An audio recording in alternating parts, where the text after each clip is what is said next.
Hi everyone, and welcome back to another video. Anyway, what we're looking at is N43 E92. You probably already know this if you're watching this video, but it's been months and months rebuilding, going through faults, rebuilding, and it's finally working. So let's start her up and show you.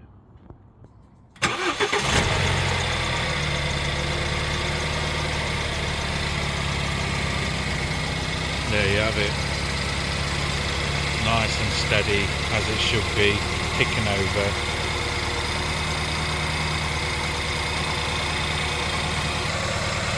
Oh, by the way, I did clean everything as well, all the plastics and everything around it.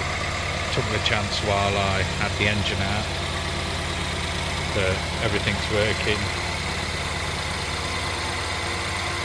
as it should be.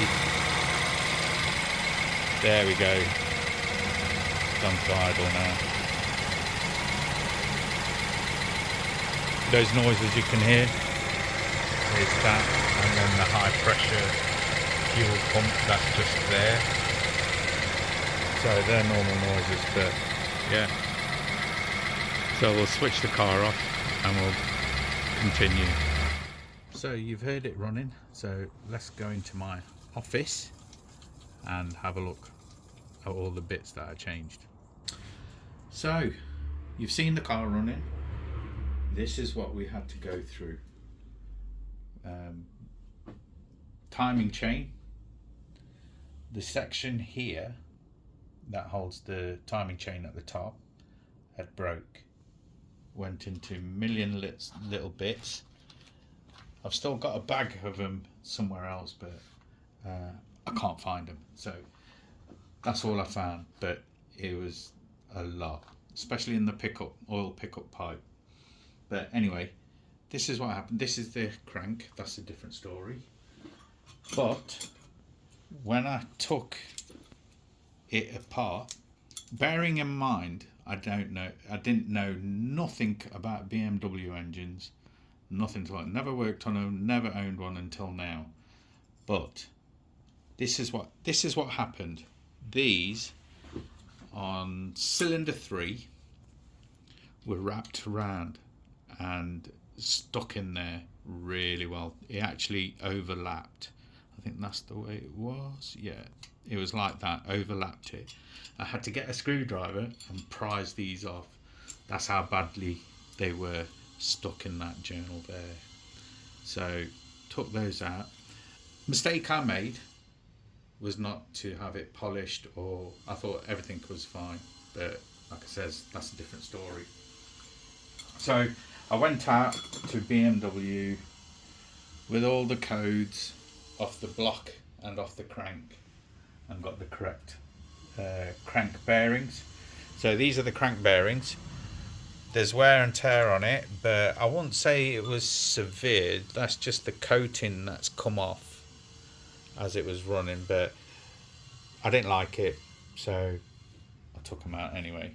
These are the brand new ones because they've still got their colours on them. This is the original one, which hasn't got the colour. So yeah, sorry, these are the original, and these are what I bought from BMW, right? I didn't really need to change those, but I weren't too happy with what happened to the crank. So I took them out, and I took these out and put these in. That's what happened with these. So discoloured, probably out of shape. Can't see it by eye, but it's probably out of shape. They normally do say if it's gone dark, change it out. It's no good. So I did.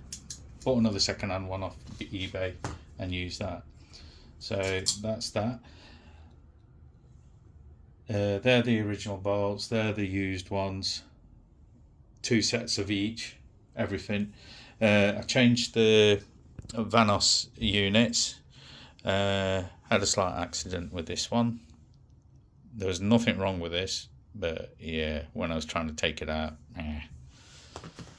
it broke. So they're about £100, over £100 each, all three of those. So that was, yeah. Anyway, forget that. Changed the oil pump chain and guides and everything because I had it fully stripped. Got a new guide, everything. Put it all back in, including a new clutch.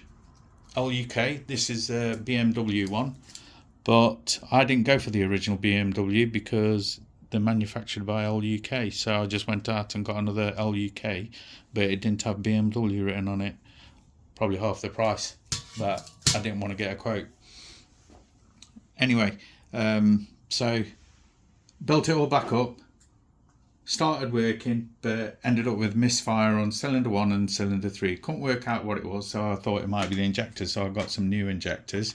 Well, not new.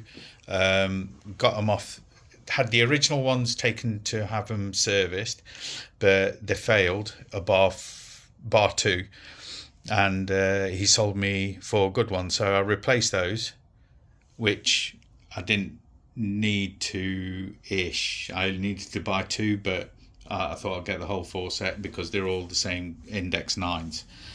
So I bought those, put those in, still misfire on 1 and 3, kept on doing it.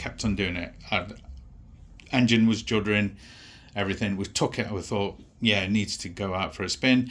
Took it for a spin, about 80 miles into the journey, started hearing a noise, and then it got louder and louder.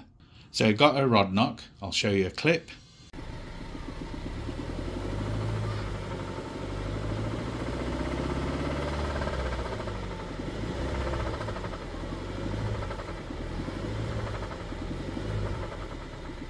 Yeah, we developed a rod knock. So we drove it back, and so I thought, right, okay, it's the shell bearings. Shell bearings might be the wrong shell bearings as well, but it all pointed down to a rod knock. Shell bearings are fine. The actual bearings for these are fine, but that wasn't. So I didn't know that at that time, so I bought some King bearings, bearings for the rods.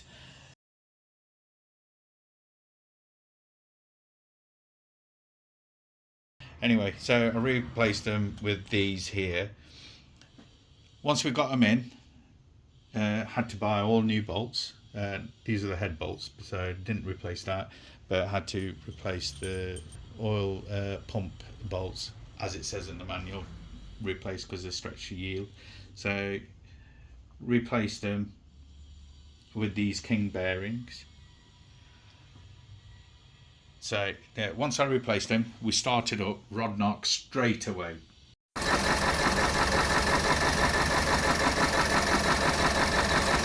I'm like, right.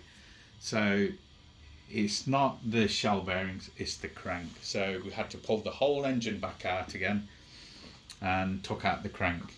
Got me calipers and went round it, and it was totally different size to these 3. These here, that was totally different size, and that had gone oval because it didn't measure up, and there was hell of a difference between the size from that one to that one. So went on eBay, got another one, loads of pictures, so I thought, yeah, this might be better.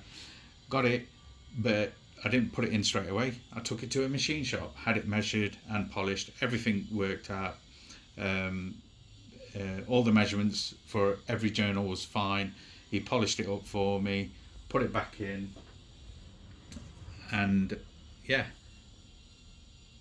first start, smooth as anything. But this is all what you have to go through when you don't know about it. That popped off, so I thought that's faulty, and this was really difficult to get off because I butchered it, and that's over £100 alone. Couldn't believe it. New gaskets for the sump. This is a small fortune. This is a small fortune. These sealants, they're £50 each.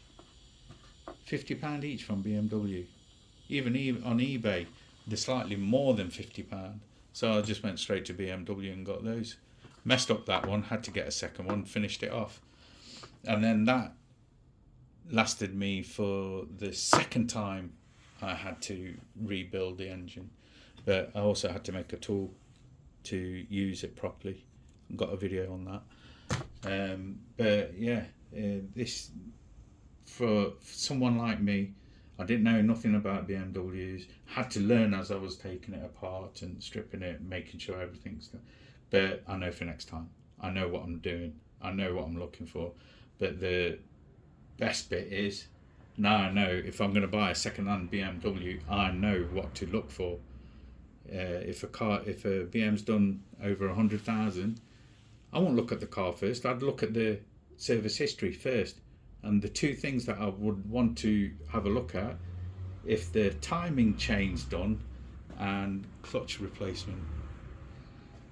Have a look at those two. If it hasn't been done, walk away. I would walk away or reduce the price on the car seriously. But I'm sorry, they do say about 60 to 90,000 or 80,000. These have to be changed regardless whether you're having issues or not. These need to be replaced because they go brittle, and that's exactly what happened. This is brittle as anything, and when it wants to go, it'll just go. This is hard, especially when you're trying to do something that you've never dealt with before. But I hope this, what can I say, I hope this you take this in and consider how much it costs to do this, as well as, you know, if you've learning curves before you buy a BM. See if there's a dedicated BMW specialist, not a dealer. Had a chat with a guy when I was getting all these bolts. They don't do this sort of thing. They will just replace the engine. Just tell the customer, yeah, you need a new engine. That's what they do. They won't go as far as this. Probably do the timing chain, I don't know. But find a dedicated BMW specialist garage. Don't go to a normal garage, because they won't clean out all the stuff out of the pickup pipe or anything. Probably will do if there's someone that knows what they're doing, but I don't know. I've lost faith. That's why I do everything myself. But anyway, this is the overall picture of what can happen and what you need to do. One-time use. That's for the Vanos units. These are for the oil pump, the one-time use. That's why I've got two, because I had to do it the second time. Those were changed through choice, but yeah, there we go. Sorry for the video being too long, but I'd appreciate if you would subscribe, like and share. Helps the channel grow. It will help me a lot, so I can bring more videos like this for you. But yeah, thank you very much.